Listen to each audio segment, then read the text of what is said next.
अस्सलाम वालेकुम। आप देख रहे हैं सिटी 11 न्यूज़ पाकिस्तान HD। खबर शामिल करते हैं जड़ांवाला से। हमारे रिपोर्टर फैज़ अहमद फरीदी की रिपोर्ट के मुताबिक थाना लुंडियावाला की हदूद में मुबैना पुलिस मुकाबला। 3 मुलज़म मोटरसाइकिल पर सवार जड़ांवाला से बुचियाने की तरफ जा रहे थे। सूफी दी कोठी के करीब पुलिस ने नाके पर मशकूक जान कर रोकने की कोशिश की। मुलज़म ने मोटरसाइकिल सवार मुलज़म ने रुकने की बजाय पुलिस पार्टी पर फायरिंग कर दी।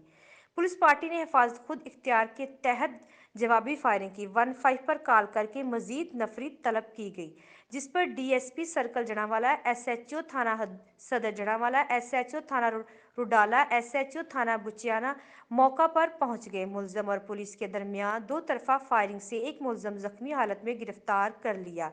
मुलजम की शनाख्त बाबर हुसैन बाबरी वल्द खिजर हयात के नाम से हुई। मुलजम 50 से ज्यादा मुकदमात में रिकॉर्ड याफ्ता और डकैती के मुकदमात में इश्तिहारी है। पुलिस ने मुलजम को अपनी तहवील में लेकर 1122 पर रेस्क्यू के जरिए हॉस्पिटल मुंतकिल कर दिया गया।